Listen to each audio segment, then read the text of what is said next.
et à tous pour cette conférence sur l'esprit de victoire.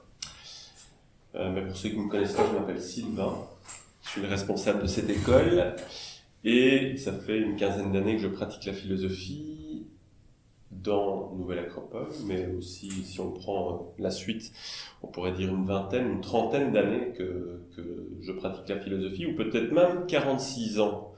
Exactement comme vous. Si vous voulez savoir si vous pratiquez la philosophie, vous pouvez prendre votre âge et vous savez exactement depuis combien de temps vous la pratiquez. Parce que chaque être humain est philosophe. À partir du moment où il se pose la question d'où il vient, d'où il va, de pourquoi les choses existent, eh bien, il est philosophe. J'ai une fille de 8 ans, et je pense qu'elle est philosophe depuis déjà 2-3 ans, parce qu'elle se pose toutes ces questions maintenant.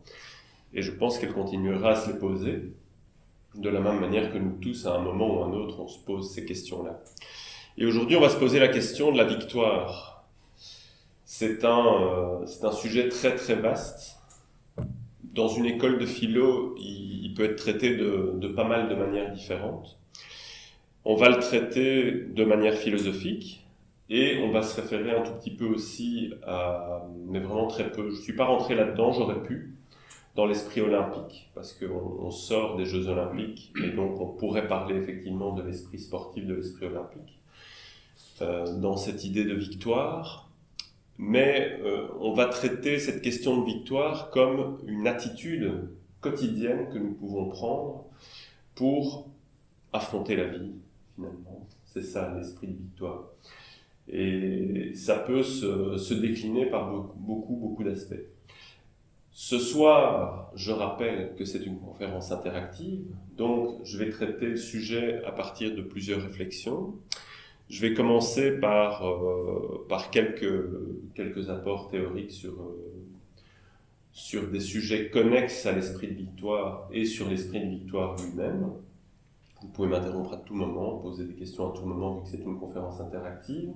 Et dans une deuxième partie de conférence, on va aborder des petits éléments philosophiques, donc des citations philosophiques, et à partir de ces citations philosophiques, on va réfléchir sur comment ça nous apporte l'esprit de victoire.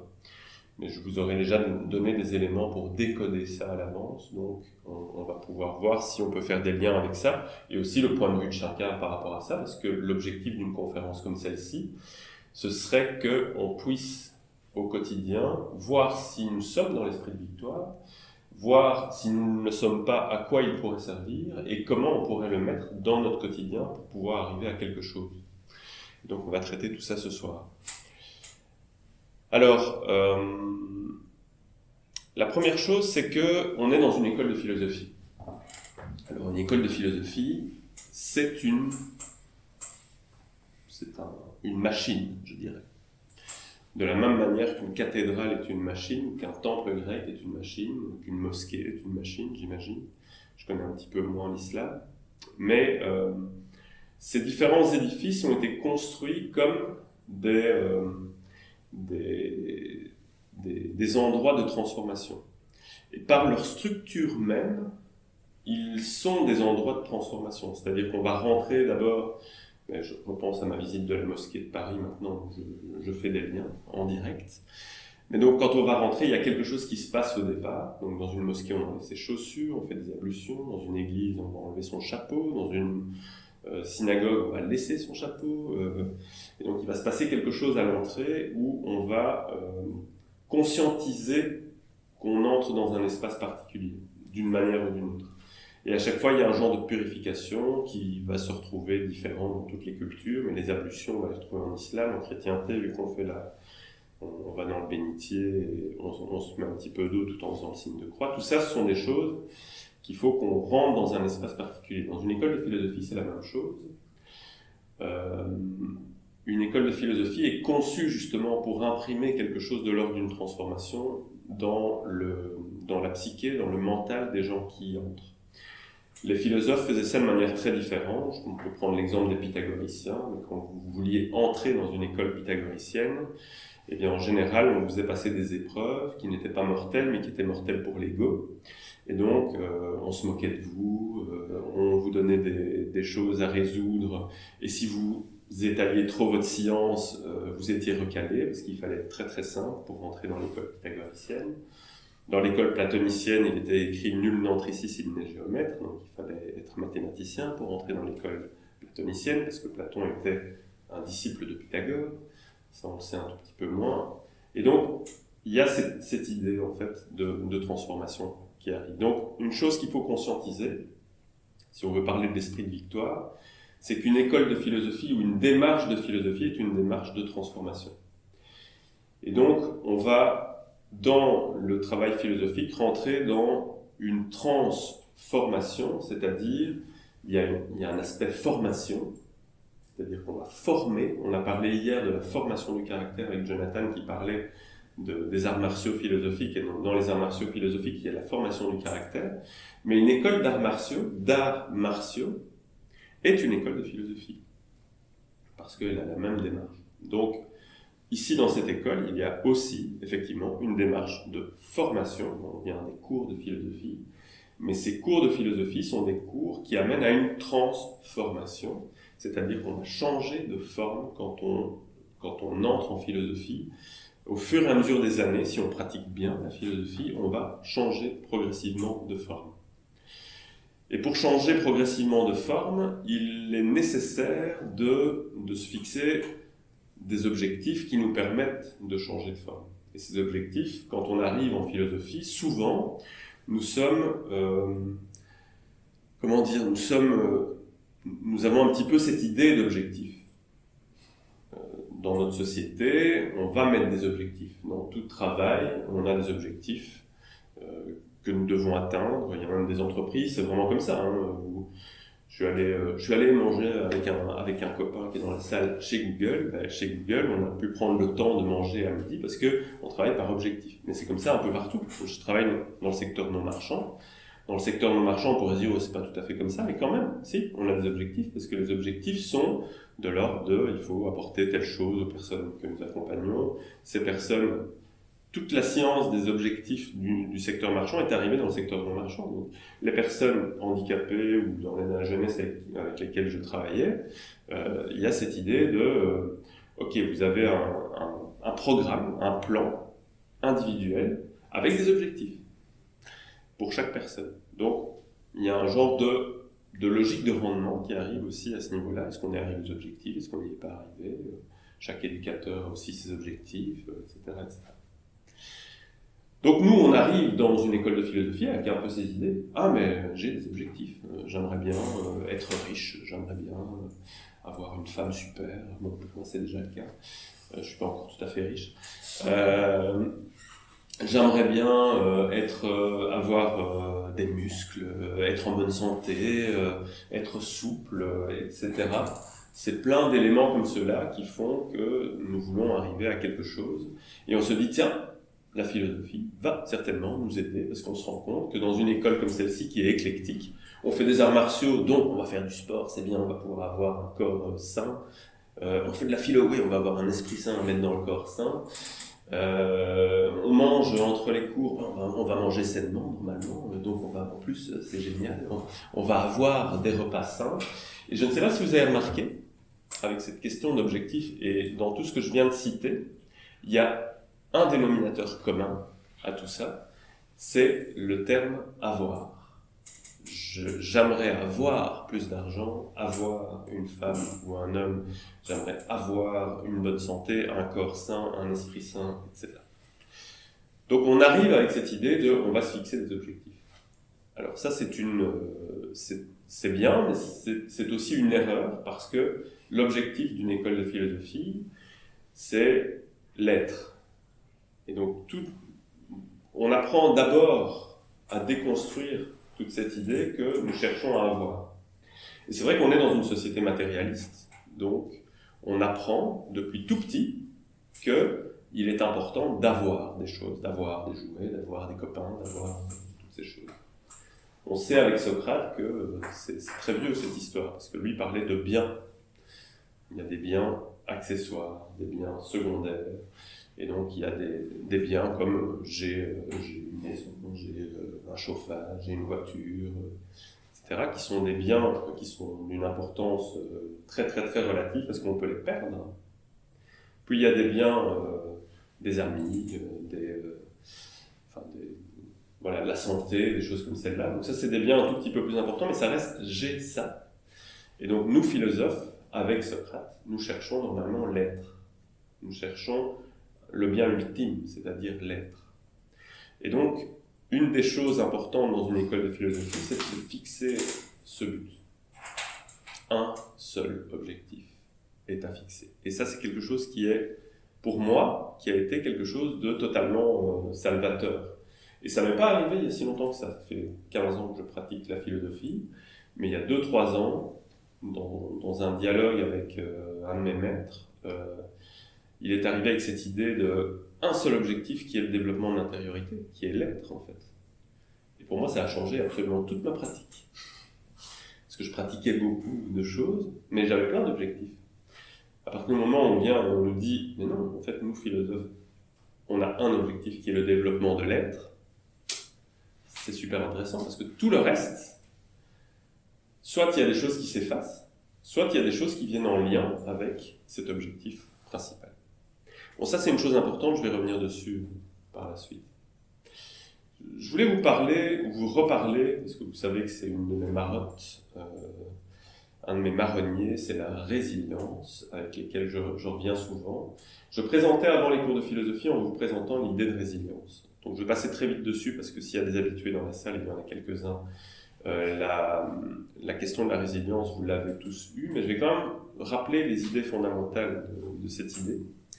Parce qu'il semblerait, mes amis me disent tout le temps, j'attends qu'ils me disent autre chose d'ailleurs, parce qu'après 15 ans, ce serait quand même chouette, que si j'ai développé quelque chose dans cette école de philosophie, c'est bien la résilience. Alors, c'est peut-être vrai, mais j'aimerais bien quand même développer autre chose. Donc, si vous repérez quelque chose, renvoyez-le moi.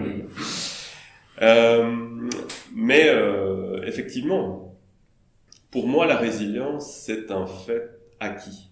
C'est quelque chose qui est relativement acquis. Donc je peux en parler de manière assez sereine, parce que c'est quelque chose qui...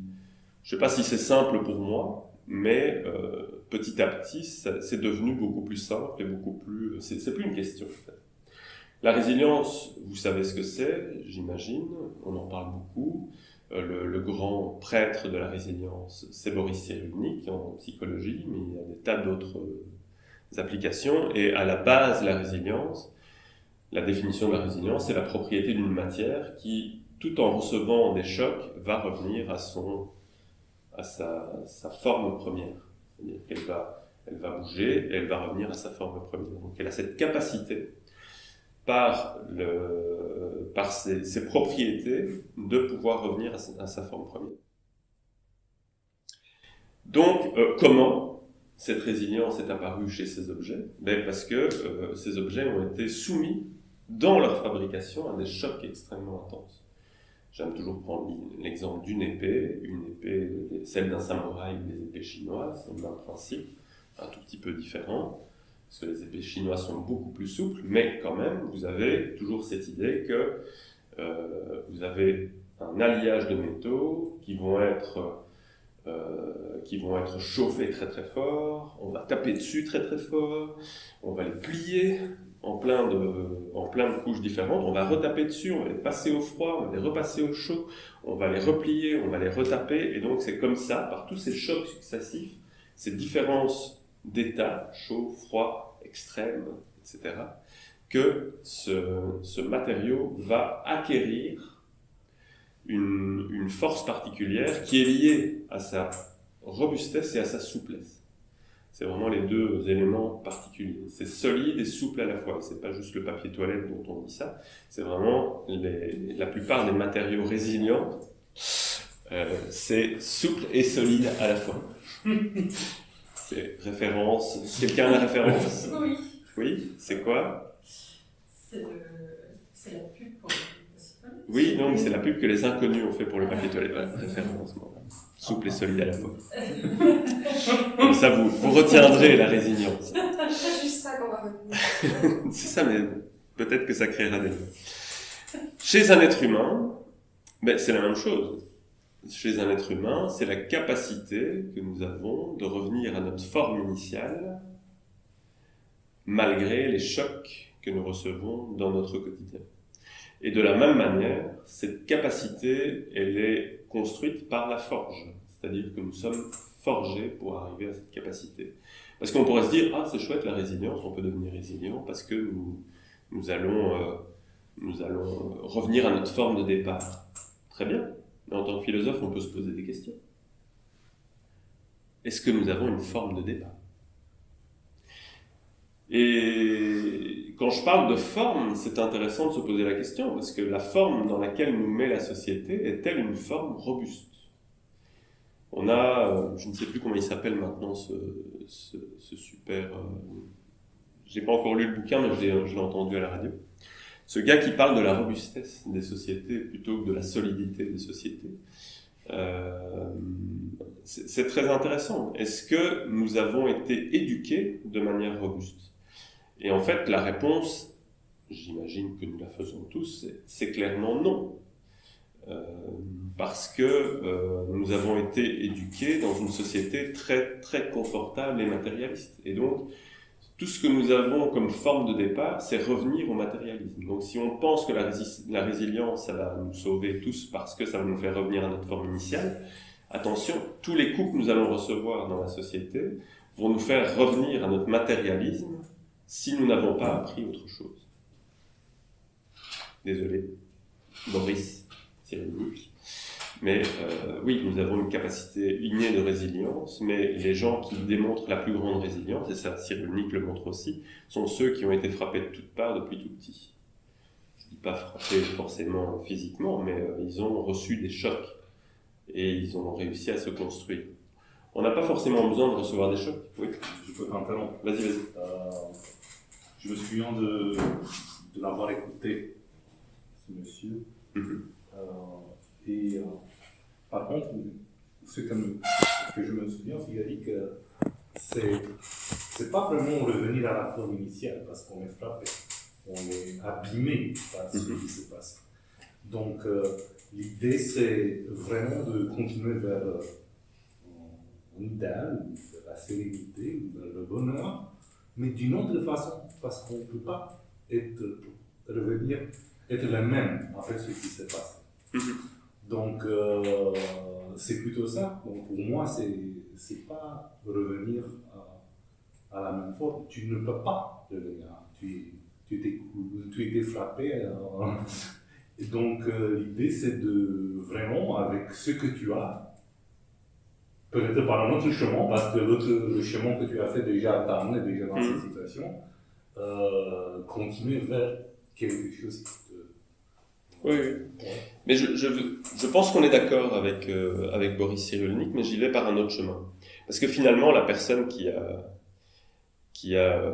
arrivée à cette rupture, elle a été frappée, donc elle est passée dans les extrêmes. Comme l'épée, elle est passée par le chaud, le froid, elle est passée par des chocs. Et peut-être que ces chocs ont été suffisants.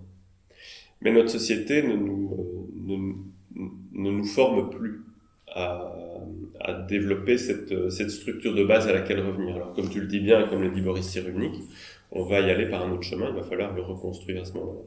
Moi, ce que je pense, et ce que les anciens ont amené, c'est que la philosophie va nous permettre de construire cette structure de base, qui va, quand nous allons passer à travers des crises, nous permettre de revenir beaucoup plus vite à cette structure de base, qui est la structure de l'intériorité que nous avons pu développer. C'est là la chose importante, parce que sinon, effectivement, nous sommes livrés à ce processus qui va nous permettre de nous reconstruire, mais nous n'arriverons pas aussi simplement et de manière aussi robuste que si nous avons pratiqué la philosophie et développé cette intériorité. Donc, pour arriver à ça, de manière plus robuste, il faut une structure de base, souple et solide, et cette forme, elle se construit. Et elle se construit dans le travail philosophique. Et le travail philosophique, c'est une manière de rattraper ce que la société de confort et la société de matérialisme ne nous a pas appris. C'est-à-dire qu'on va se lancer des défis, on va se mettre dans une philosophie du risque, on va sortir de notre zone de confort de manière tout à fait consciente pour petit à petit développer une capacité de résilience plus forte. une capacité de robustesse plus forte. Et j'aime bien la définir, cette intériorité, comme un grand amortisseur intérieur que nous avons et qui va facilement absorber les chocs quand nous en recevons. Parce que le fait de développer une intériorité, ça crée de l'espace à l'intérieur. Voilà. C'est très imagé, ça, mais vous comprendrez très vite si on parle de être rempli de pensées parasites, tout le temps en train de penser, on dort pas la nuit, il y a le boulot qui nous vient, il y a la femme, les enfants, le machin, enfin plein de choses qui sont là. Qu'est-ce que je vais faire de ça? Et les courses, et bon. Ben, la philosophie, elle nous permet de gérer tout ça, mais en périphérie, et à l'intérieur, il y a un espace pour les choses essentielles. Cet espace, il est relativement vide, et on vient y mettre les choses essentielles quand c'est nécessaire, mais en même temps, quand quelque chose arrive, ça vient cogner contre la périphérie, et ça nous laisse tout le temps et la possibilité à l'intérieur de nous-mêmes, même si ça peut aller très vite, mais à l'intérieur c'est un peu lent comme ça nous laisse la possibilité d'absorber et de travailler avec les choses qui nous arrivent. Et donc de revenir à cette sérénité intérieure, ou de rester dans cette sérénité intérieure. C'est une chose assez importante. Je ne suis pas sûr que j'ai bien compris, parce qu'en fait, il y a plein de choses, plein de questions. Et, la femme, les enfants, le travail. Je trouve que ça compresse un peu l'antériorité. Comment tu dis, ouais, j'ai cette antériorité, ça veut dire qu'à certains moments, tu t'en fous de ces trucs, ou tu les donnes pas l'importance. Non, c'est le contraire en fait. Parce que l'idée, c'est que la plupart du temps, quand on est pris dans toutes ces choses-là, c'est ces choses-là qui prennent le centre. Avec les arts martiaux, comme hier, c'est aussi très imagé. Parce que dans les arts martiaux, ce qu'on veut faire, c'est prendre le centre de l'autre. C'est-à-dire que si l'autre, il est ici, dans le combat, celui qui veut nous déstabiliser, il va venir ici au centre. Et donc, s'il est ici, moi, je vais être déstabilisé. C'est la même chose qui se passe à l'intérieur de moi, dans mon combat intérieur. C'est-à-dire que toutes les choses qui viennent là et qui sont des choses extérieures vont pouvoir prendre mon centre et je vais commencer à penser à partir de là. Donc je me lève le matin, la liste de courses. Il faut aller au boulot tout à l'heure. Et il faut aussi prendre la voiture. Et ça va prendre combien de temps d'y aller? Oui, ça va être comme ça. Et il y a ça. Et donc c'est ça qui prend le centre. Et à partir de là, on essaye, et c'est la grossière erreur qu'on fait tous, on va faire de la philo. On va aller à une école de philo, on va faire un peu de philo en plus. Et donc, on prend tout, on a la liste de courses, le boulot, la femme, les enfants, la voiture, l'entretien de la bagnole, la chaudière, tout ça, et un peu de philo. Et la philo est périphérique. Et à partir de tous ces trucs-là, de bon père de famille ou bonne mère de famille, on va essayer d'aller faire un peu de philo.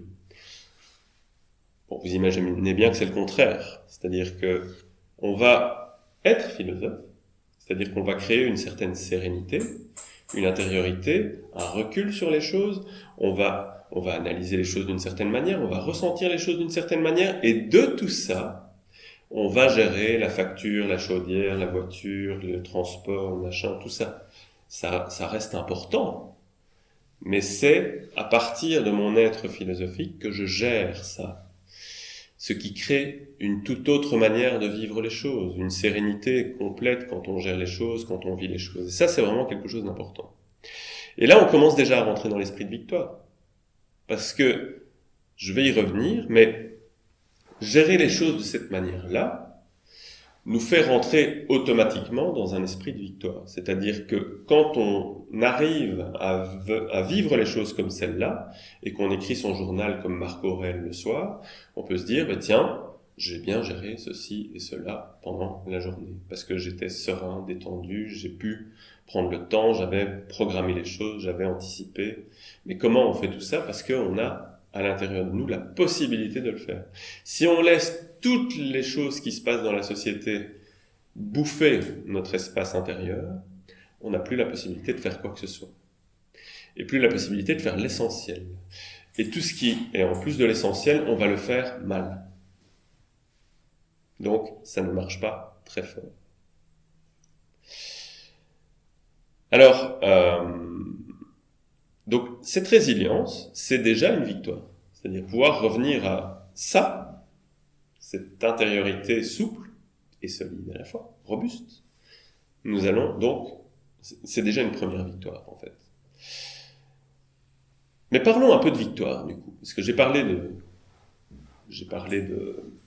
de résilience pour amener petit à petit à cette idée de victoire. Revenons à la victoire. Quand on parle de victoire, la première acception, je ne vais pas vous poser la question parce qu'on est dans une école de philosophie, vous allez tout de suite déjà le plus loin. Mais si on prend la première chose, et qui nous arrive à nous aussi encore, soyons clairs, la victoire à laquelle nous pensons souvent, c'est la victoire sur l'autre, ou la victoire sur la circonstance. Il faut vaincre quelque chose ou quelqu'un. Donc, ça veut dire que moi, à partir de là où je suis moi, je vais vaincre l'autre, ou une circonstance qui arrive, qui est souvent créée par des autres, ou bon, il y a des liens. Mais là, c'est ce que j'appelle une erreur égotique ou matérialiste. C'est-à-dire que si on pense que la victoire, c'est vaincre l'autre, même en termes sportifs, en termes sportifs, on pourrait dire, ben voilà, la victoire, c'est je suis le premier, donc il y a un deuxième, un troisième, et je suis le premier, j'ai gagné sur l'autre. Bon, on va voir que l'esprit olympique, c'est pas ça, mais ça pourrait être dans un matérialisme totalement ça. Et donc, ça nous arrive à nous aussi, parfois, et on l'a vu l'autre fois dans le film Le Guerrier Pacifique, on arrive à faire quelque chose d'assez génial avec la philosophie, on arrive à contrôler nos émotions, etc. Ça détruit l'autre, ouais, génial, j'ai gagné, j'ai réussi. Ça, c'est dans le film Le Guerrier Pacifique. Bon, normalement, après quelques années de philosophie, on est déjà on n'est plus trop là-dedans, mais attention. Parce que ça, ce que je viens de dire là, ça pourrait aussi être une forme de vaincre l'autre. Oh ben, moi, je fais de la philosophie, donc, je suis déjà mieux que l'autre.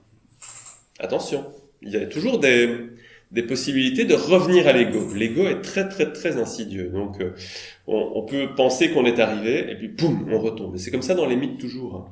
On arrive à la fin, et poum, on ouvre la boîte. Il fallait pas ouvrir la boîte. Mythe de Psyché, Pandore.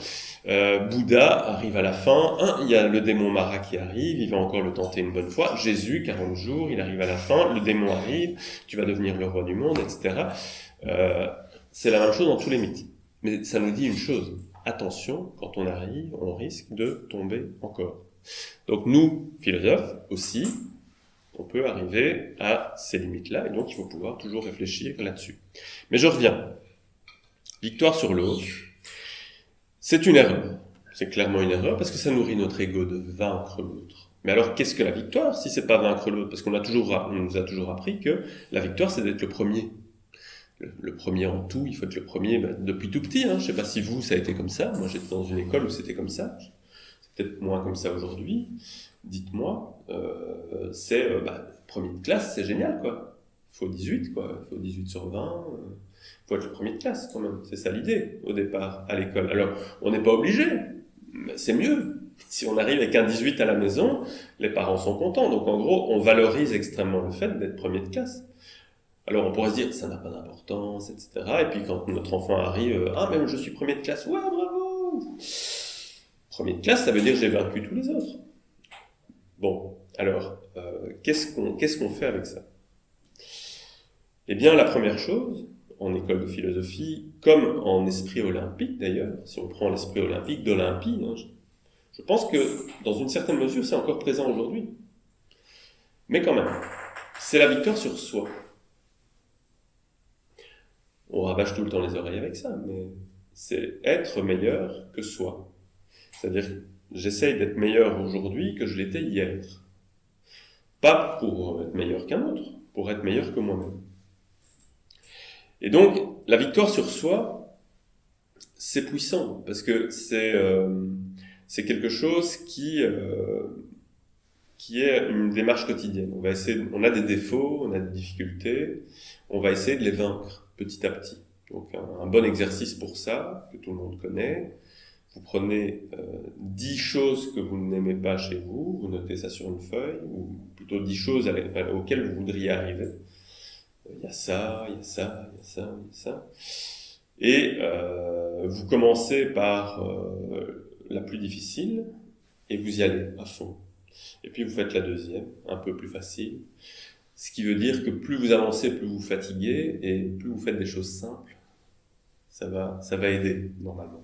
Mais l'idée c'est, petit à petit, vaincre une chose après l'autre qui sont des difficultés pour nous, des choses qu'on n'a jamais osé faire, qu'on aimerait faire depuis tout le temps, qu'on procrastine tous les jours, on renvoie au lendemain. Vous savez comment on disait dans la série Bref, je donne ça à demain, et demain, il le donne à jamais.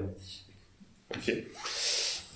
Donc on va oublier de remettre à demain et on va essayer de prendre les 10 choses les plus importantes pour nous et on y va systématiquement les unes après les autres. Ça c'est la victoire sur soi. Donc il faut d'abord reconnaître ce dont nous avons réellement besoin. Et là il va falloir faire preuve d'un grand discernement parce que il y a des choses dont nous pensons avoir besoin et dont nous n'avons pas besoin. Et dans une société matérialiste, on nous a dit beaucoup de choses là-dessus. On a besoin du dernier téléphone. Bah oui, ça fait quand même quelques années que j'ai celui-là. On a besoin du dernier PC parce qu'il faut absolument Windows 11 parce que sinon ça n'ira plus. Bah, j'ai acheté un tout vieux PC parce que le mien a rendu l'âme. Est-ce qu'on a besoin de toutes les choses que la société nous dicte?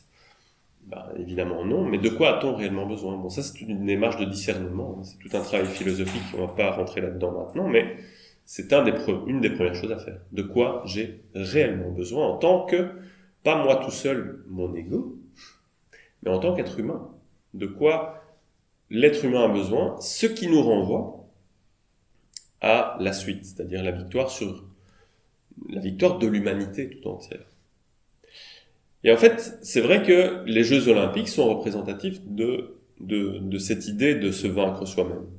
Chaque participant est censé se vaincre lui-même, pas vaincre l'autre. Parce que l'esprit olympique, et j'aime beaucoup cette idée, et je pense que nous sommes dans l'esprit olympique ici, à l'intérieur de cette école de philosophie, l'esprit olympique, c'est si quelqu'un saute le plus loin possible, le saut en longueur, ou le plus haut possible, donc si on fait un record, c'est toute l'humanité qui saute le plus loin possible.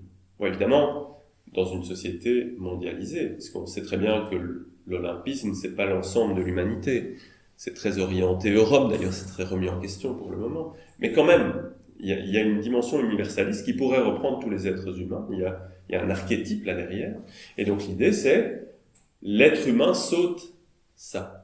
Si on a un autre demain qui arrive et qui va dans le Guinness Book des records et qui saute plus loin, eh bien l'être humain saute ça.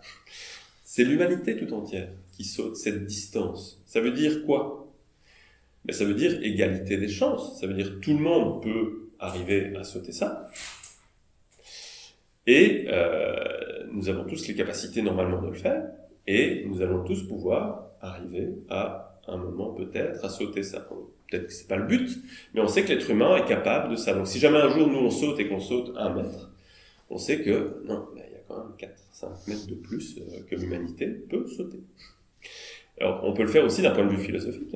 Quand on regarde les maîtres de sagesse à travers l'histoire et qu'on voit comment Socrate se défend face à ses contradicteurs à son procès où il va lui-même mourir, l'être humain est capable de faire ce que Socrate a fait. Les philosophes de la Renaissance qui montent sur le bûcher en chantant, ou Épictète qui dit tu m'as cassé le bras, mais est-ce que tu pourrais casser un tout petit peu plus fort parce que j'ai pas eu vraiment très mal.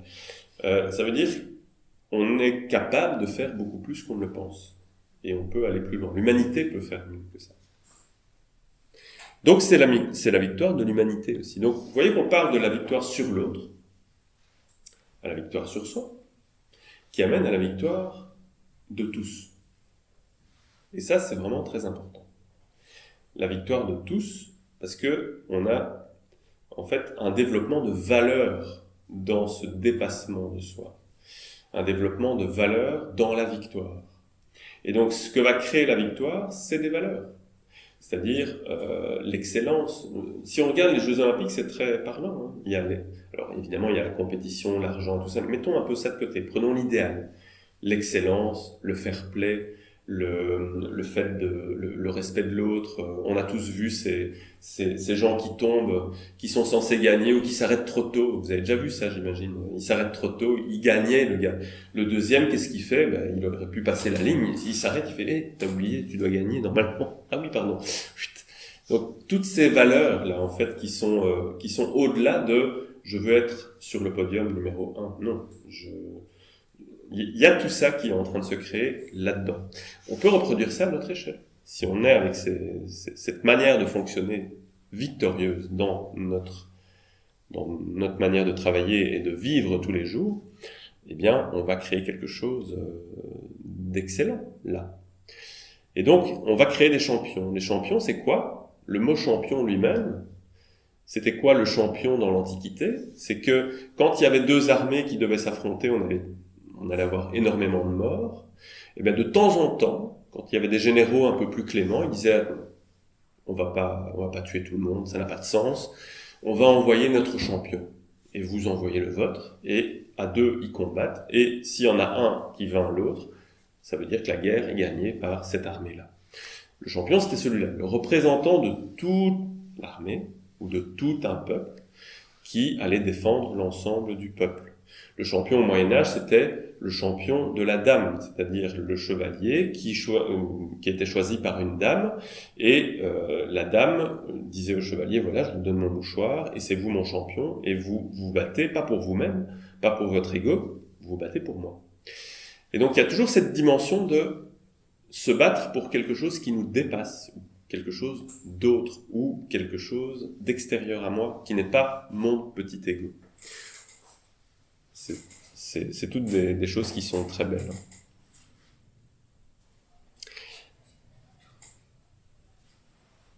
Alors, l'esprit de victoire. Donc, c'est un état d'esprit. On a vu qu'il ne dépendait ni des circonstances, ni des victoires sur les autres. Et il se base sur la victoire sur nous-mêmes, qui peut devenir une victoire sur l'humanité. Une victoire de l'humanité, pardon. C'est le contraire. Alors, quels sont les facteurs qui vont permettre l'esprit de victoire? On en a vu déjà pas mal, mais je vais systématiquement les reciter. Et il y en a certainement plein d'autres, et vous aurez peut-être des idées par après. Le premier, c'est le travail intérieur. Le travail intérieur, c'est de se dire, et ça je vous invite vraiment à essayer, parce que moi je vous dis ça a été une révolution, choisir l'objectif le plus élevé, le plus noble, et en faire le seul objectif de notre vie. Le seul. Alors ça veut dire, la plupart du temps, quand je dis ça, on me dit, mais alors, je dois arrêter, je dois devenir un moine, je peux plus avoir une copine, je dois arrêter mon travail, il faut que j'arrête de faire les choses que j'aime, moi j'aimerais bien faire ça, j'ai une activité sportive, je fais du théâtre. Non, bien évidemment pas. C'est-à-dire que si le seul objectif que nous avons est développer son intériorité, au bénéfice de tous, ça va se répercuter dans mon couple, dans le théâtre, dans mon boulot, dans chaque chose que je fais. Et chaque chose va concourir à cet objectif, et cet objectif va concourir à chaque chose. Et c'est là qu'il y a quelque chose d'assez génial qui est en train de se passer. Tout le reste, ce sont des objectifs secondaires qui vont amener à cet objectif numéro 1. Et alors, on développe, en tant que philosophe, vraiment quelque chose de l'ordre de l'intériorité dans tout ce qu'on fait. Ça s'appelle, pour ceux qui fréquentent notre école, mais pour ceux qui aiment la philosophie hindoue, ça s'appelle karma yoga, yoga de l'action. C'est-à-dire que je vais agir, et toutes les actions que je fais vont concourir à l'intériorité, au développement de l'esprit, à l'être. Donc, pour chaque chose qu'on fait, comment on pourrait faire ça aussi? Mettre dans chaque petite chose qu'on fait un objectif élevé. Allez, plutôt que de faire je parle toujours de faire la vaisselle parce que c'est ma tâche. Plutôt que de faire la vaisselle en regardant une vidéo YouTube, commençons par faire la vaisselle en mettant une conférence. Mais après, on pourrait se dire, je fais la vaisselle en étant concentré sur la vaisselle. C'est encore autre chose, en étant là, ici et maintenant, présent. Pas avec une distraction supplémentaire. Mais on peut passer de la distraction qui est je fais une vaisselle en écoutant une vidéo de chat, en écoutant Baby Shark, je fais une vaisselle en écoutant une conférence philosophique, je fais une vaisselle en étant philosophe, c'est-à-dire en étant réellement moi-même. Ça peut être une conversation aussi, en étant réellement avec la personne. Ça peut être tout ce qu'on fait habituellement. En fait. Ça peut être acheter une lave-vaisselle. Ça peut être acheter un lave-vaisselle. Il faut même sortir Mais la vaisselle d'un mètre. Un A+, Oui, mais c'est déjà un A+, plus de temps pour penser à son empire militaire. Hein. Oui, bien sûr. Mais sans oublier, parce que tout ça, ça peut être des zones de confort qu'on se rajoute. Hein, donc, mais il y aura toujours quelque chose. Sylvain, tu es un peu trop optimiste ici. Oui, vas-y. Je te parle de mon vécu. Je parle de ma vie. Hein. Vas-y. Moi aussi, je te parle de la vie. Ok. Vas-y. Mais il y a des situations où tu n'es pas, tu as créé un système autour de toi qui ne soutient pas dans ton intériorité. Du coup, ce que tu me proposes, c'est tu te centres sur ton intériorité et après, tu trouves dans toutes les choses qui t'entourent un truc qui va s'aligner un peu avec ton nouveau esprit. Il y a des situations quand on est dans des relations qui ne sont pas saines, il y a des situations qu'on fait un travail qui ne nous représente pas. Du coup, je crois que ça serait... c'est très difficile de se centrer dans un système, quand tu es dans un système des atomes qui te tirent dans des directions, qui te sortent de ça. Donc,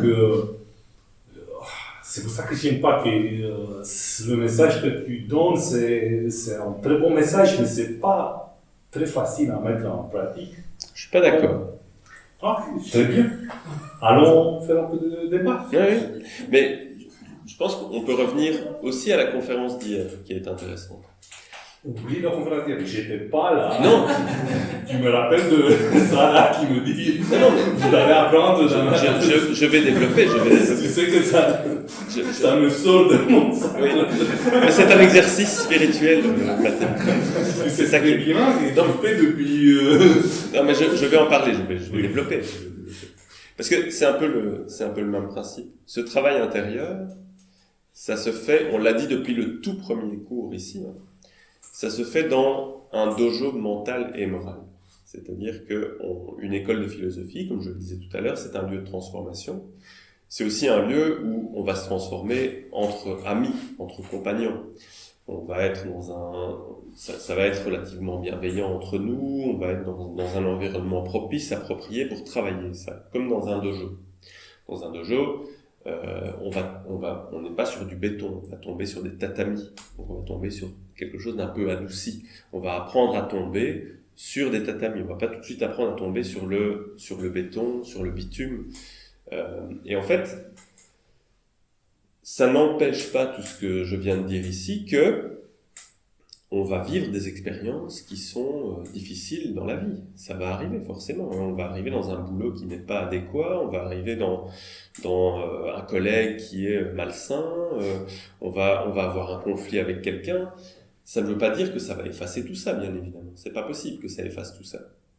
Par contre, vu qu'on se sera entraîné à cet espace intérieur, eh bien, quand on va arriver dans le champ de bataille, et c'est ce que faisaient les guerriers, c'est pour ça que je renvoie à la conférence d'hier. La conférence d'hier parle de l'esprit guerrier, des arts martiaux. On s'entraîne sur un tatami, mais après on se retrouve dans la rue et parfois il faut se battre. C'est le même principe, c'est-à-dire que l'art martial ou la philosophie va nous amener, quand on arrive dans cette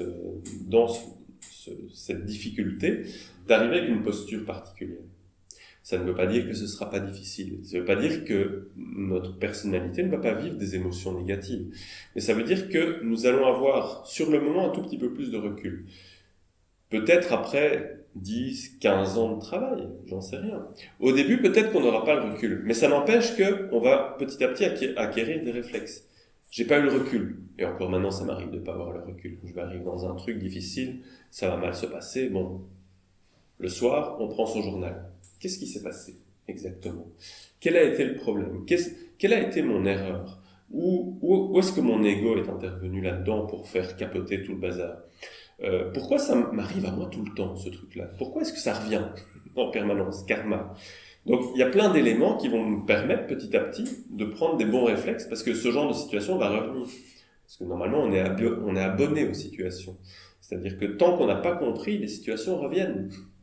Et à un moment, on comprend. Donc, pour moi, c'est ça l'idée. C'est pas que, à partir du moment où on va faire de la philosophie, nous allons vivre avec les bisounours. Non.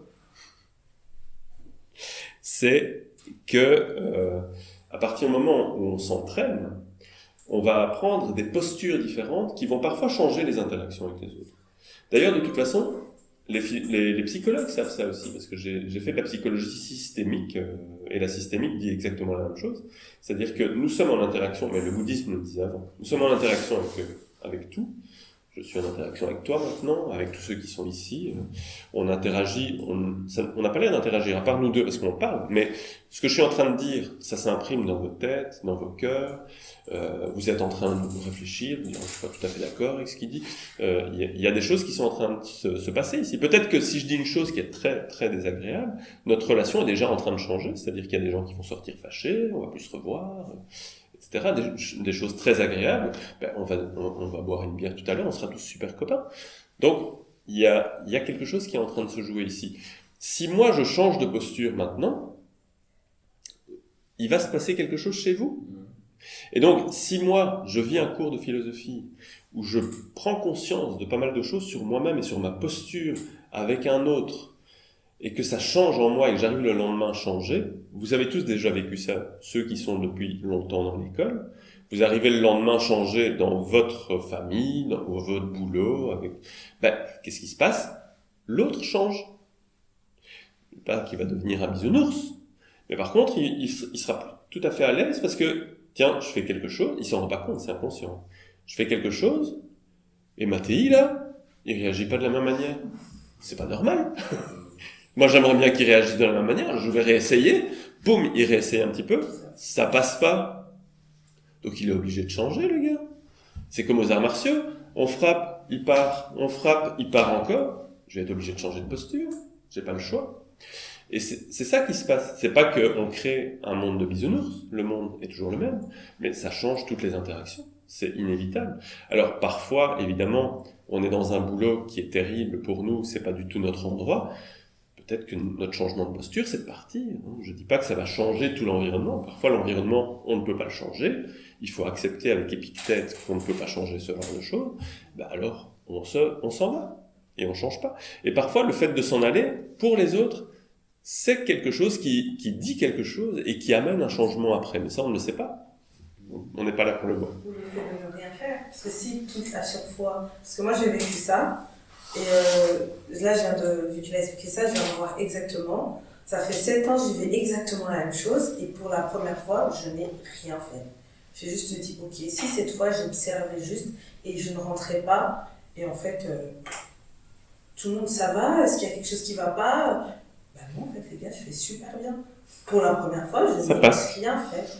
Je n'ai pas. Et c'était peut-être ça que je devais apprendre à faire, c'était pour une fois peut-être rien faire, parce que c'est ça que, comme je pense que tu veux dire, l'interaction, peut-être le fait que moi j'ai changé, a fait que de l'autre côté, ça a changé. Je ne peux pas l'expliquer de l'autre côté parce que je ne suis pas de l'autre côté, mais tout ce que je sais, que c'est pour une fois, moi je ne suis pas rentrée dedans et j'ai regardé juste à l'intérieur de moi, ok, qu'est-ce que je ressens, de quoi est-ce que j'ai besoin pour me sentir bien là tout de suite, parce que tout ce qui m'arrive, je ne peux pas changer, mais qu'est-ce que je peux me protéger, qu'est-ce que je peux faire, mais de tout petit, et c'est tout ce que je pouvais faire, même si ça veut dire des fois juste se poser, regarder un film Netflix, et voilà, ou venir à l'école, et juste, tout petit.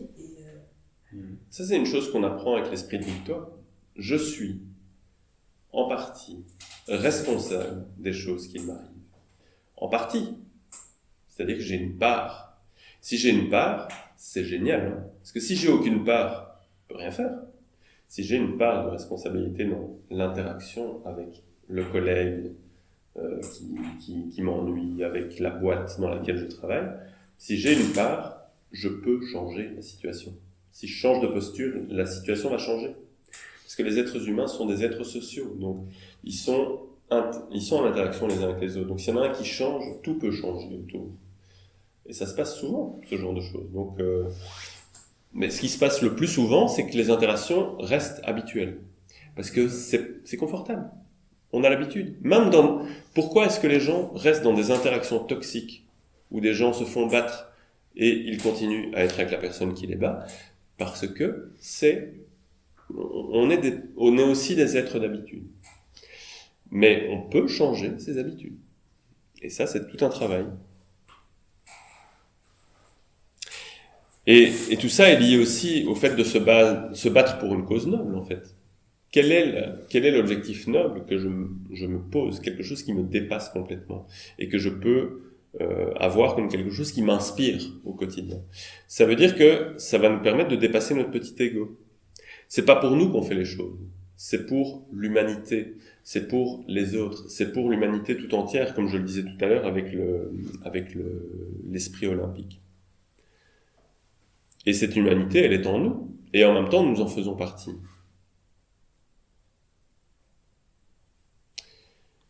Bon, c'est très important ça, parce que c'est toute la différence entre se battre pour tous, c'est-à-dire se battre pour changer les choses, mais parfois changer les choses, c'est à partir de notre ego. Non, ici, on essaye de percevoir le besoin de l'humanité tout entière, et ça demande du travail, ça demande de la réflexion, et on ne pourra jamais l'avoir en entier, mais en tout cas, essayer de ne pas se baser que sur son besoin à soi, se baser sur, tiens, mais de quoi a besoin l'humanité? Et moi, en tant qu'humain, j'ai besoin de quoi? Pas moi en tant que Sylvain, parce que moi en tant que Sylvain, j'aime bien telle chose, mais ça c'est petit, c'est mon truc à moi, et ce que j'aime, vous n'aimez pas, donc on va pas s'entendre là-dessus. Par contre, si on essaye de viser ce que nous aimons, nous en tant qu'humains, on va finir par trouver quelque chose.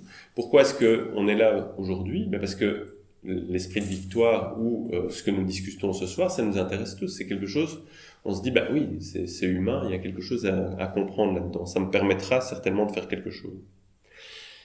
À côté de ça, il faut être humble, c'est-à-dire que tout ça nous dépasse.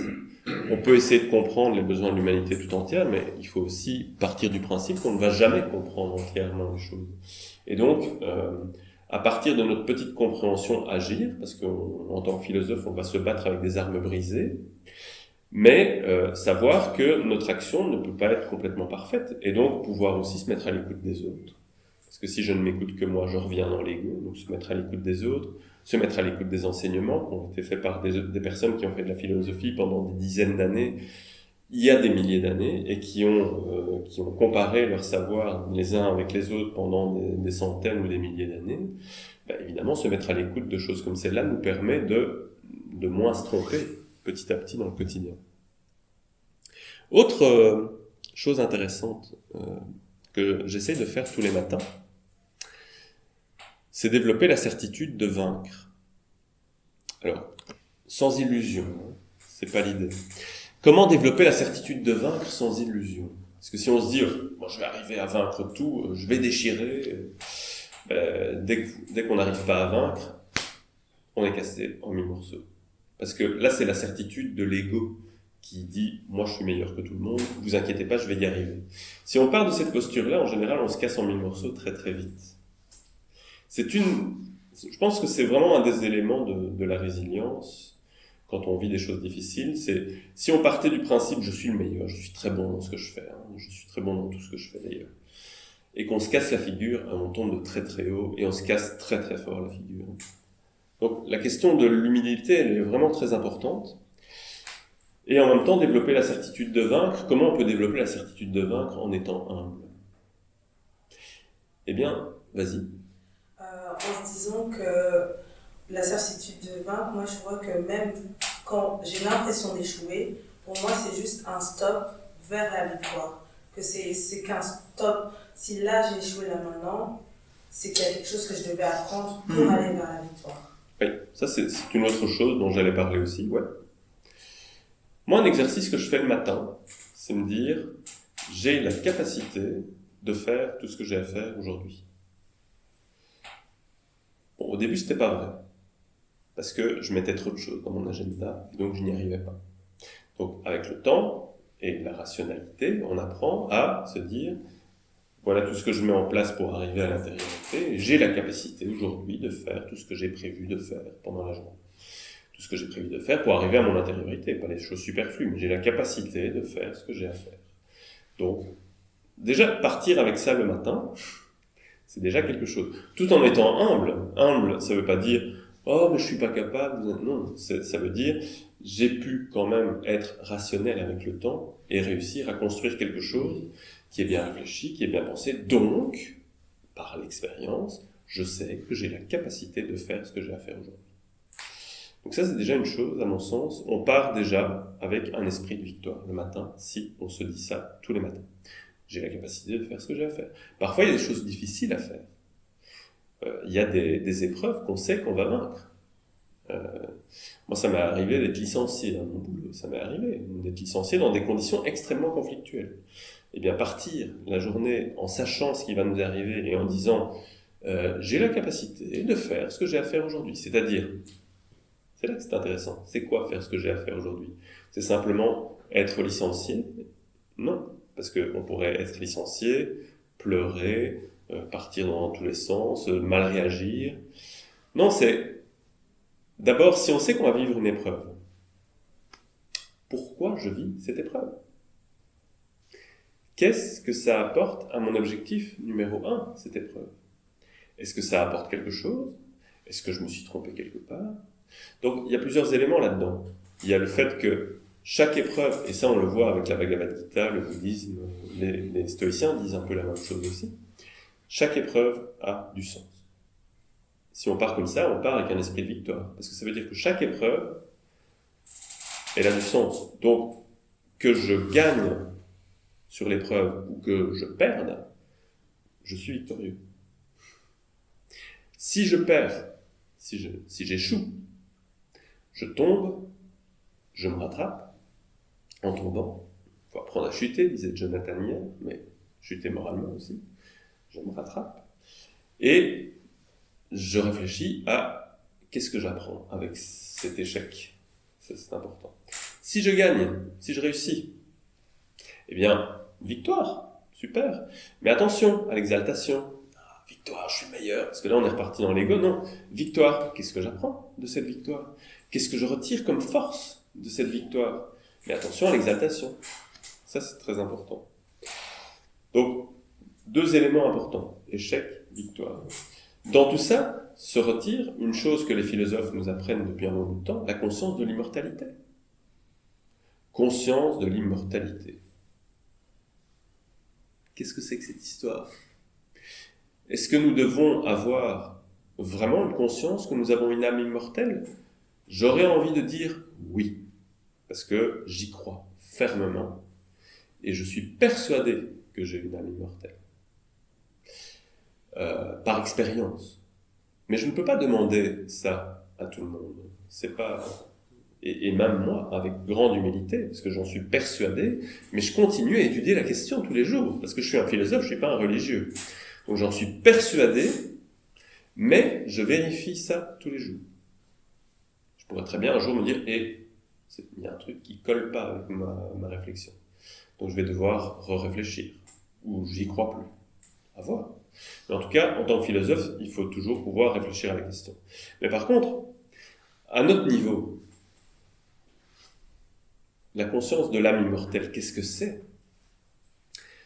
Eh bien, c'est avoir conscience que nous avons quelque chose d'immuable en nous. Parce que plus on avance là-dedans, plus on avance dans les exercices comme ceux-là, plus on comprend qu'il y a quelque chose en nous, un noyau en nous-mêmes, qui ne bouge pas. Un noyau de force très important, qui ne bouge pas. Et qui me permet de garder la force dans les choses les plus difficiles que j'ai vécues dans ma vie. De ne pas m'effondrer. Et ça, c'est extrêmement important. Ça se construit, ça. Je dirais même, c'est pour ça que j'ai choisi ce titre.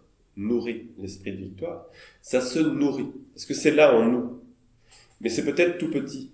Et on doit le nourrir pour que ça grandisse.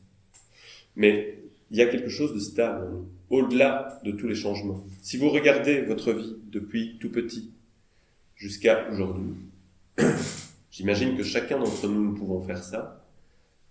Nous avons quelque chose de stable. Nous sommes, d'une certaine manière, là pour quelque chose.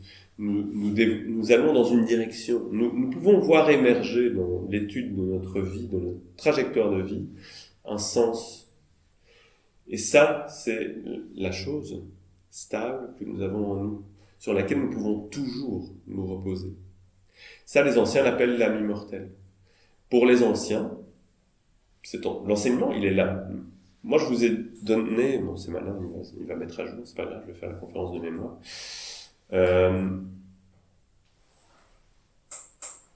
Les anciens nous donnent cet enseignement. Nous sommes une âme qui s'incarne dans un corps, dans même plusieurs véhicules. Et cette âme, elle vient vivre quelque chose dans le monde incarné. Elle vient vivre ça parce que c'est nécessaire qu'elle vive ça pour son évolution. Et puis elle va repartir dans le monde invisible.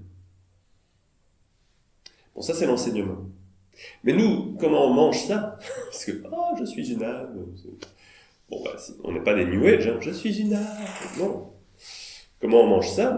En essayant de chercher à l'intérieur de nous, tiens, on est des philosophes quand même. Donc, les anciens nous disent ça. Qu'est-ce qu'il y a de stable en nous, qui vit des expériences indépendamment de tous les changements que je vis au quotidien? Parce que mon corps, il va changer. Regardez là, c'est gris tout ça, hein? C'était pas gris il y a 10 ans. C'était tout noir. Donc, ça change. Ici, ça se dégarnit. C'était pas comme ça il y a 10 ans non plus. Ça change. Et donc, mes idées d'il y a 10 ans, c'était pas les mêmes il y a 10 ans. Mes peurs il y a 10 ans, c'est pas les mêmes que celles d'aujourd'hui. Il y en a que je n'ai plus du tout de celles que j'avais il y a 10 ans. Donc, ça, c'est un changement considérable que nous vivons tous. Nous sommes en train de changer en permanence. Tout change. D'ailleurs, notre corps, vous le savez tous maintenant, j'imagine que vous avez déjà entendu cette idée, les cellules de notre corps se renouvellent. Ça veut dire que les cellules que j'ai ici, dans une semaine, c'est plus les mêmes. C'est-à-dire que le corps que j'ai là, on pourrait dire, vous me voyez là, vous me voyez dans une semaine, j'ai pas l'air d'avoir trop changé. Ben si, j'ai changé presque toutes mes cellules. Elles se sont toutes renouvelées. C'est quand même assez fou cette histoire. Tout change. Mais au-delà de ça, il y a quelque chose de l'ordre d'une conscience qui perçoit la continuité de quelque chose de stable à l'intérieur de moi-même, qui vit jusqu'à un moment où mon corps n'est plus. Est-ce que ça continue à vivre? C'est un des plus grands mystères de l'humanité. Mais la question, c'est que si nous arrivons à vivre toutes ces morts, je meurs à mes croyances d'il y a 10 ans, j'arrive à mes croyances d'il y a 9 ans, puis 8 ans, jusqu'à aujourd'hui. Je change, mon corps change, tout change. Mais au-delà de ça, je reste moi-même. Mais ce moi-même que j'ai construit avec le temps et qui a des similitudes avec moi, bébé. Peut-être avec moi avant d'être bébé. Mais ça, bon, c'est nouveau le mystère. Et moi après être mort. Mais c'est nouveau le mystère. Mais c'est ça, l'âme immortelle. Mais le questionnement qui va avec ça, c'est comment moi, je suis... Qu'est-ce que j'ai comme élément de stabilité à l'intérieur de moi? Et ça nous permet petit à petit de développer cette victoire, de revenir à cette stabilité, de revenir plus vite. Alors oui, il y avait une chose que j'avais écrite aussi. La relation avec l'enseignement est une chose importante aussi. C'est-à-dire que l'enseignement, comme je le disais tout à l'heure, c'est quelque chose qui nous permet de développer un lien avec quelque chose d'extérieur à nous, de beaucoup plus élevé. Et donc, la victoire dans cet élément-là, ce serait de pouvoir ne pas se baser uniquement sur son petit ego et ce que nous avons pu percevoir, sentir, aimer, pas aimer, etc. Et de pouvoir, petit à petit, se raccrocher à des idées qui sont beaucoup plus universelles que les miennes. L'universalité est aussi quelque chose d'important. Dans l'esprit olympique, il y a cet esprit d'universalité. Et donc, l'esprit d'universalité est un esprit qui me permet de ne pas me baser sur juste mon expérience à moi, mais me baser sur l'expérience de l'humanité tout entière, et surtout de ceux qui sont arrivés à développer des choses que la plupart de l'humanité n'a pas pu développer. Mais donc montrer que l'humanité peut arriver à un certain point. Et donc, quand on voit ça, ça nous permet de sortir de notre zone de confort et de développer des nouvelles capacités, des choses que je n'avais pas encore développées jusque maintenant, que je ne savais même pas possible. Mais être dans un moment comme celui-là, c'est justement trouver au jour le jour des petits moments de victoire, parce que chaque jour, je vais dépasser un défaut, je vais développer une qualité, et je vais créer petit à petit des éléments de victoire dans mon quotidien. En fait, une des manières de développer l'esprit de victoire, c'est d'être en évolution permanente. Si on stagne, si on s'arrête, si on ne bouge plus, on ne peut pas développer l'esprit de victoire. Pour développer l'esprit de victoire, il va falloir continuer à grandir et développer à chaque fois des petites victoires dans son quotidien. Donc on peut se nourrir de ses échecs en apprenant quelque chose, mais on peut se nourrir de ses victoires. Se nourrir de ses victoires, c'est de les noter quelque part. Mais qu'est-ce qu'on va retenir des victoires que nous notons?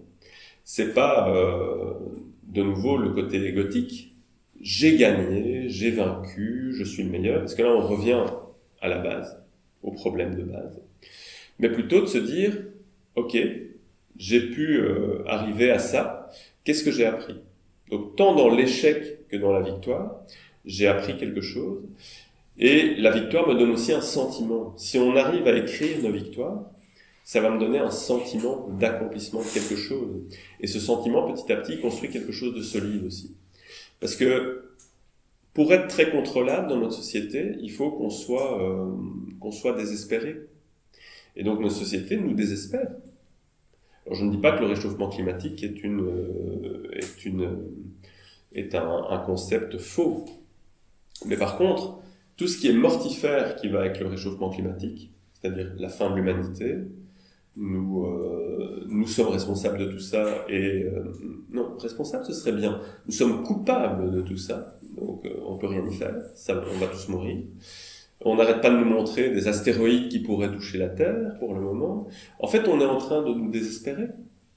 Il est vraiment très important de ne pas rentrer dans cet esprit mortifère et de développer au jour le jour la certitude que nous pouvons arriver à faire quelque chose dans le monde dans lequel nous sommes aujourd'hui. Parce que le gros problème de notre civilisation, c'est qu'on est en train de nous dire que nous n'avons pas d'avenir. Et ça, c'est un problème énorme. Nous ne pouvons pas développer un esprit de victoire si nous n'avons pas d'avenir. L'être humain, nous disait Blavatsky et des tas d'autres philosophes, est en évolution permanente. Et c'est vraiment important de prendre la mesure de cette évolution. Nous devons continuer à évoluer. Nous ne pouvons pas nous dire, c'est terminé, notre civilisation et notre génération a détruit le monde, donc ça n'a plus d'importance tout ça. C'est pas possible de vivre comme ça. Donc, il faut continuer à évoluer, continuer à y croire, continuer à développer des choses positives, sortir du mortifère, développer du positif, développer des liens positifs avec les autres. Et petit à petit, en faisant des choses comme ça, en les notant. Et les noter, ça veut pas dire je note. J'ai fait ça, j'ai fait ça, j'ai fait ça. Ça veut dire que je conscientise chaque chose que j'ai réussi à développer. Et je conscientise tout ce qui va avec. C'est-à-dire, il y a tel apprentissage que j'ai fait, telle qualité développée, mais tout ça, c'est développer des qualités humaines, en fait. Et en faisant ça, c'est ce qu'on croit à Nouvelle Acropole, c'est que on développe aussi l'humanité. L'humanité est en train de se transformer parce que je me transforme. Donc, ça, c'est un élément important de l'esprit de victoire sous notre responsabilité. Ça, c'est vraiment important. C'est Bouddha qui avait dit si tu veux changer le monde. C'est Gandhi. C'est Gandhi. Si tu veux changer le monde, commence par te changer toi-même. C'est ça. Alors, comme je vous avais promis tout à l'heure, Je croyais que c'était Michael Jackson. des citations. Je vous ai apporté des citations, c'est pour ça qu'il me fallait l'ordinateur. Pour pouvoir réfléchir ensemble dessus en lien avec l'esprit de victoire. Donc là, on va dialoguer. Sénèque qui nous dit « Mais il faut apprendre à vivre tout au long de sa vie. Et ce qui t'étonnera davantage, il faut sa vie durant apprendre à mourir. » Qu'est-ce que ça dit de l'esprit de victoire, ça, selon vous? Et qu'est-ce que vous dit cette phrase? Est-ce que ça vous inspire? Est-ce que ça fait venir des idées? Est-ce que vous avez une expérience de ça? On dit tout le temps dans une école de philosophie, on va apprendre à vivre. C'est bien. Mais là, il dit apprendre à mourir. On va apprendre à mourir. Qui n'est pas un peu plus à la chenille et le papillon, c'est que apprendre à lancer un nous qui meurt avec les anciennes habitudes. Et ça peut être, je dirais pas horrible, mais ça peut être, quand on change réellement, c'est vraiment c'est une mort parce qu'on se rend compte qu'on n'est vraiment plus la même chose et ça peut aller dans des extrêmes à un niveau où tous les gens pas qu'on côtoie, mais on est tellement plus la même personne que même ce qu'il y a autour de nous, des fois ne nous correspond plus et n'est plus, je dirais pas aligné, mais les personnes autour de nous ont, je dirais pas du mal, mais oui, un peu du mal parce qu'on n'est plus la même personne, on est une autre personne, on est morte en fait. Et c'est une autre personne qui est là, et du coup, ce qui avant ne posait pas de problème, ou ce qu'avant résonnait avec nous, ce n'est plus le cas. Qu'est-ce qu'on apprend dans l'apprentissage de la mort? Qu'est-ce qu'on apprend dans l'apprentissage de la mort? Apprendre à mourir, qu'est-ce qu'on apprend? Comment on peut apprendre à mourir régulièrement? Bon, Mireille a parlé des transformations. Une transformation, c'est un apprentissage de la mort, mais en quoi? Et qu'est-ce qu'on apprend réellement dans l'apprentissage de la mort? On apprend peut-être en partie qui on est vraiment, parce qu'on apprend à mourir en ayant vraiment la conviction qu'on peut, dire que notre véritable, tel que nous sommes véritables, on survivra, quoi. On n'est pas là en train de se terrer, de se dire, non, on sait qu'on fait face à la mort, à une transformation profonde, qui change plein de choses en nous, mais que nous irons de l'autre côté. Tous nos vêtements, on ne sait pas. On ne sait pas dans quel état. On ne sait pas dans quel. On changera peut-être de mentalité, on changera d'énergie, de corps, etc. Mais... C'est essentiel ce que tu dis, hein, parce que je ne vais pas forcément le ramener à la mort ultime, mais dans ce que tu dis, il y a déjà quelque chose de très symbolique, dans le sens qu'il faut pouvoir faire le discernement, discerner entre ce qui est essentiel et ce qui est le vêtement de l'essentiel. C'est-à-dire ce qu'on peut enlever, changer, mais qu'est-ce qui reste, qu'est-ce qui est essentiel? Et alors, ça va certainement, et ça c'est à nous de vivre cette expérience, hein. Je peux rien vous apprendre là-dessus, j'y suis pas passé, en tout cas je m'en souviens pas. Ça va certainement nous servir au moment de la mort. Et ça on le voit avec les morts que nous avons connues, et surtout les morts philosophes. Nous avons eu plusieurs décès dans l'école, et ces décès, on a vu des philosophes qui avaient cette conviction de l'essentiel, et que l'essentiel était là, et qui prenaient leurs valises et qui partaient, mais on a vu ça. Moi, au départ, je me basais plutôt sur Jung. Jung, c'était ça, il était sur son lit de mort, un journaliste venait le questionner, et le journaliste lui disait « Est-ce que vous croyez en la vie après la mort ?» Et il répondait « Non, je n'y crois pas, je sais. » Ça, c'était sa conviction.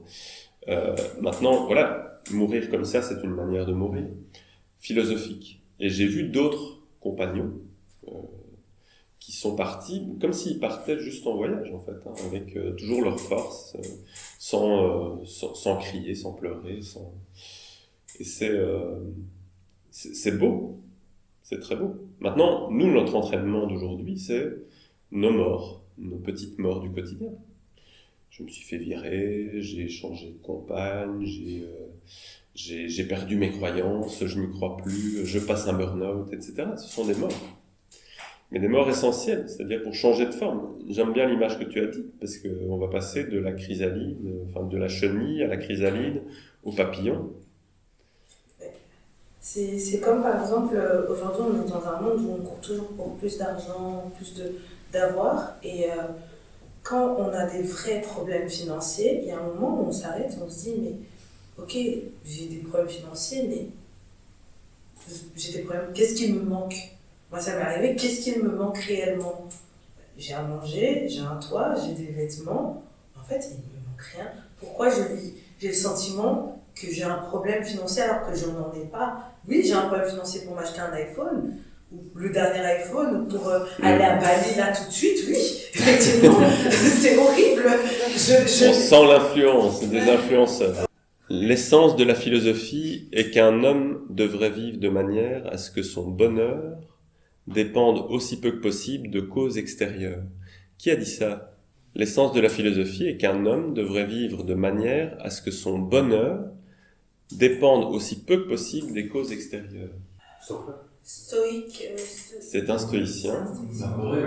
Non. Non. C'est Épictète, les causes extérieures. Ce qui dépend de sa propre responsabilité est important pour Épictète. En quoi c'est lié à l'esprit de victoire pour vous, ça? Pas toujours les mêmes. Bon, c'est une victoire sur une forme d'éternalisme. Les choses extérieures, ça, c'est vrai que c'est très chouette quand on a des choses qui nous arrivent, des cadeaux de la vie en quelque sorte, mais je veux dire, on sait très bien que, par expérience qu'un jour on est super content parce qu'on a eu une augmentation, on a fait ceci, cela, et un autre jour les choses vont beaucoup moins bien. Alors on peut dire que ça dépend pas un petit peu de nous quand même, parce que c'est le karma, mais c'est quand même un peu le caprice, entre guillemets, ça nous apparaît comme des caprices de la destinée, quoi. Donc on est... Oui. Moi, je le vis vraiment comme un manque de liberté intérieure, en fait. Je me sens vraiment prisonnière quand mes choix, je les remets à des circonstances extérieures en disant oui, je ne suis pas arrivée parce que telle ou telle chose, alors que j'ai certainement d'autres manières d'y arriver, mais alors je remets mon pouvoir à quelqu'un d'autre en fait. Et donc je ne suis pas libre à l'intérieur, je me défais de ma propre compétence à agir en fait. Ouais. Non, ce qui est bien aussi, c'est qu'en quelque sorte, le bonheur, c'est aussi intimement lié à qui je suis ou qui je pense être. Donc si mon bonheur dépend de l'extérieur, c'est qui je suis aussi dépend de l'extérieur. C'est-à-dire que je peux accomplir ceci ou cela, mais ça dépend de l'extérieur. Donc, l'autorisation d'être. C'est même un problème éminemment politique. Parce qu'on est en démocratie, et c'est intéressant parce qu'en démocratie, nous avons cette possibilité de construire ensemble. Le corollaire de la démocratie, c'est que, vu qu'elle est représentative, on peut décharger sa responsabilité sur ceux pour lesquels nous avons voté. Et donc, on n'est pas obligé de participer de la société. C'est quand même intéressant, en tant que philosophe politique, de se dire oui, je peux toujours avoir un pouvoir sur la situation parce que je peux participer toujours du collectif, du bien commun. Je peux toujours le faire. Et au niveau de ma vie à moi, je peux aussi me dire que même s'il y a des vents contraires, j'ai toujours cette possibilité de trouver le chemin pour arriver à quelque chose. Mais ça dépend en grande partie de moi. Et il y a des choses qui ne dépendent pas de moi. Ça, c'est de nouveau Épictète. Mais vous savez l'avis d'Épictète là-dessus pour garder un esprit de victoire. La clé du bonheur et la clé de l'esprit de victoire, donc pour Épictète, parce que bonheur et esprit de victoire c'est très lié, c'est de ne pas s'occuper des choses qui ne dépendent pas de ma propre volonté. Et ça c'est souvent un problème. Oh, il y a ça, il y a ceci, il y a la banque centrale qui fait ça, il y a machin, Et moi, je ne peux rien y faire, en fait. Et je m'en occupe.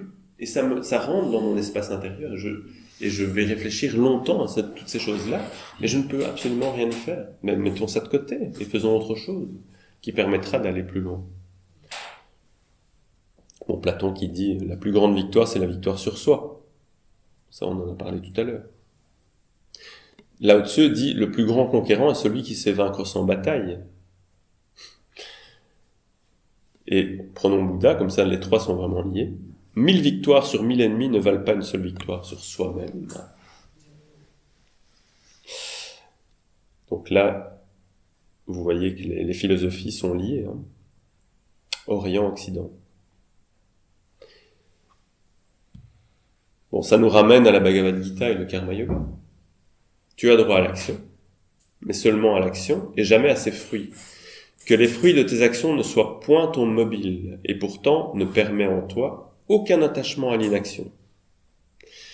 Donc ça, on l'a tous vu hein, dans la Bhagavad Gita, c'est-à-dire l'action est importante, parce que c'est l'action qui est transformatrice. Les fruits, ça veut dire qu'on commence à s'attacher à quelque chose, et donc on est revenu dans cette capacité de l'ego à toujours vouloir se rattacher à quelque chose, ce qui nous met des œillères et qui nous empêche de continuer, ce qui nous amène à nous arrêter. On voit la même chose dans la caverne platonicienne. On va vers la sortie, mais il y a un feu à un moment, et on s'arrête. Et on pourrait y rester. Ça vous parle par rapport à l'esprit de victoire, cette phrase? Est-ce qu'il y a quelque chose... Un exemple, le fondateur de l'Acropole parlait aussi au niveau des conférences. Ça lui arrivé à lui d'avoir des conférences où personne ne vient. Bon, ici, il y a quand même quelques personnes, c'est bien. La chance. Mais lui faisait la conférence avec personne dans la salle. Parce que c'est pas les fruits l'important, c'est pas le fait qu'il y ait des gens à la conférence. C'est le fait que je fais l'action. L'action est transformatrice par elle-même. Non, mais moi j'ai l'impression que c'est comme construire une tour. Si tu meurs en n'ayant pas fini la tour, tu laisses quand même quelque chose et il y a quelque chose qui va rester. Tu vas quand même... Il y a quand même une marque qui va laisser et si tu l'as bien fait et que tu as vraiment mis tes intentions, tes valeurs et tout ça, il y aura toujours quelqu'un pour continuer après toi. Tu laisseras toujours quelque chose. Donc même si c'est pas toi qui vit sur cette tour-là, et puis si tu l'as fini, c'est tant mieux pour toi. Mais si tu pars en n'ayant pas fini, Faut être plus ésotérique, je pense. pour une fois que j'ai essayé de m'être moins spirituelle. Parce que combien de mouvements spirituels n'ont pas survécu à leur fondateur? Parce que ils avaient fait une très belle tour. Hein. Mais attention à se focaliser trop sur l'extérieur. En fait, ce que veut dire le texte ici, c'est qu'on va combattre au jour le jour. Si on perd, si on échoue, on va gagner intérieurement. Si on apprend, si on est attentif à l'échec, on va gagner intérieurement. Si on gagne, eh bien on développe une compétence, un pouvoir. On a appris aussi une compétence et un pouvoir. Mais si on échoue, on a appris sur soi, on a appris à l'intérieur, dans l'invisible. Et ces valeurs qu'on développe dans l'échec, si on apprend vraiment, eh bien elles seront beaucoup plus puissantes que tout ce qui est extérieur, beau, etc. Bon, après, vous savez qu'il y a un lien entre la beauté intérieure, les valeurs qu'on va mettre en place et la construction extérieure. Mais construisons d'abord notre citadelle intérieure, comme disaient les stoïciens. Bon, j'avais, pour terminer... Mais est-ce qu'on n'apprend pas plus de notre échec que de notre victoire, quand même? Si, je pense. Si on veut.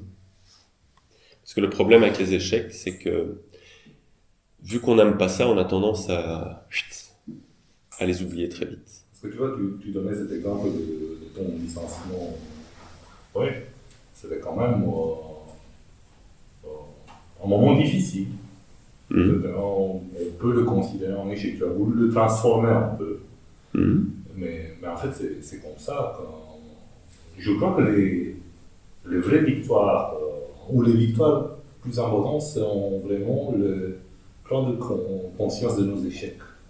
Oui. Parce que c'est là-bas qu'on apprend le plus. Oui. Et si on parle de l'antériorité, parce que... Mais à partir d'un moment, il y a des moments de gloire où il n'y a pas d'échec. Même quand il y a quelque chose qui se passe de vraiment négatif, il y a des moments de gloire où il n'y a pas d'échec. Parce qu'avec vraiment cette posture stoïcienne, ou la posture de Socrate face à la mort, ou des choses telles que celle-là, cette posture guerrière en fait, tu vis le moment très négatif d'une manière sereine, et tu es dans le combat, mais tout en étant vraiment là et dans ton centre. Et ça, c'est une victoire, mais extraordinaire. Alors de l'extérieur, tout le monde pourrait se dire, il a vécu un échec, mais c'est une victoire extraordinaire de le vivre comme ça. Et c'est assez merveilleux, en fait. Mais ça demande de l'anticipation de ce qui va se passer, et de l'entraînement.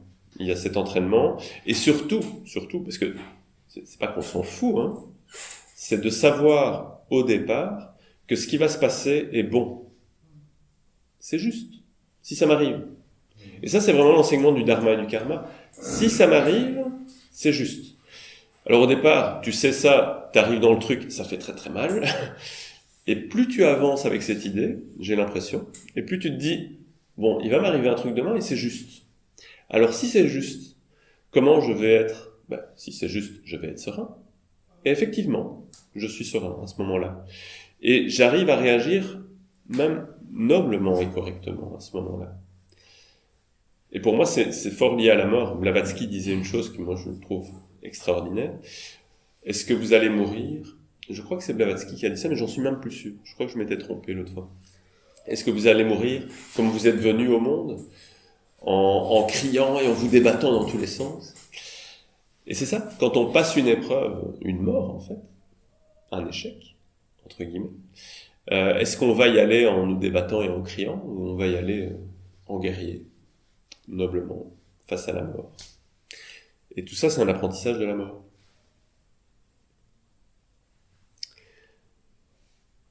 Bon, allez, 2 textes, et à mon avis, on va pas trop discuter dessus, on discutera devant un verre, mais juste pour terminer, parce que ça fait 1h30, et je veux respecter le timing.